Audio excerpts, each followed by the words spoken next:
Hi friends, welcome back to my channel సరదాగా కాసేపు.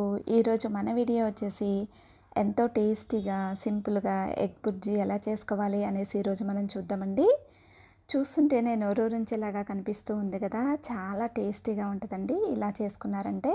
అలాగే చాలా సింపుల్గా ఈజీగా చేసుకోవచ్చు. ఇలా చేసుకున్నామంటే మనం చపాతీ అలాగే రోటీస్లో కూడా చాలా రుచిగా ఉంటుందండి. ఇలాగే మీరు కూడా ట్రై చేయండి, మీ అందరికీ కూడా నచ్చుతుంది. ఇది వేడివేడి అన్నంలో కూడా చాలా టేస్టీగా ఉంటుందండి. కొంచెం నెయ్యి వేసుకొని తీసుకున్నామనుకోండి, చాలా రుచిగా ఉంటుంది. ఇక మనం లేట్ చేయకుండా వీడియోలోకి వెళ్ళిపోదాం. వీడియోలోకి వెళ్ళే ముందు మీరు కనుక ఫస్ట్ టైం నా ఛానల్ చూస్తున్నట్లయితే సబ్స్క్రైబ్ చేసుకోండి, అలాగే సపోర్ట్ చేయండి.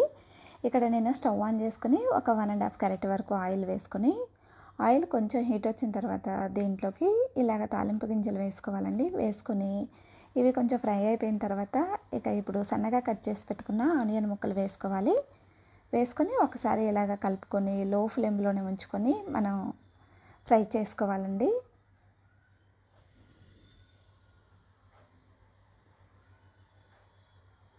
ఇది ఫ్రై అయ్యేటప్పుడు ఇక ఇప్పుడు దీంట్లోకి సన్నగా కట్ చేసి పెట్టుకున్న చిల్లీ అలాగే కొంచెం కరివేపాకు కూడా వేసుకోవాలండి. వేసుకొని మరొకసారి కలుపుకొని మరికొంచెం సేపు లో ఫ్లేమ్లోనే ఉంచుకొని మనం ఫ్రై చేసుకోవాలి.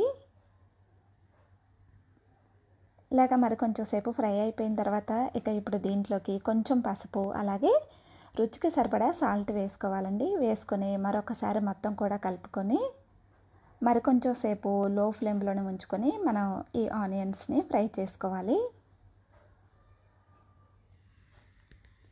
ఇలాగ ఆనియన్స్ ఫ్రై అయిపోయిన తర్వాత ఇక్కడ నేను ఎగ్స్ని ఒక బౌల్లోకి ముందుగానే వేసుకొని ఉంచుకున్నానండి.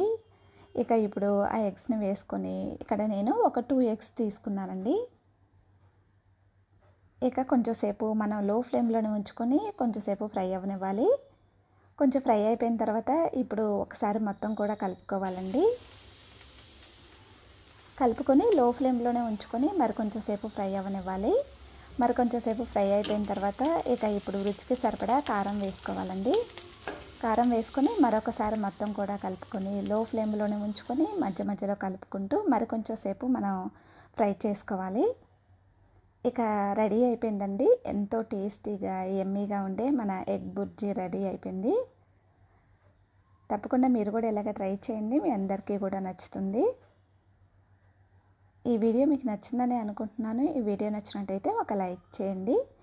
ఇలాంటి మరిన్ని వీడియోస్ కోసం మన ఛానల్ను సబ్స్క్రైబ్ చేసుకోవటం మాత్రం మర్చిపోమాకండి. Thanks for watching.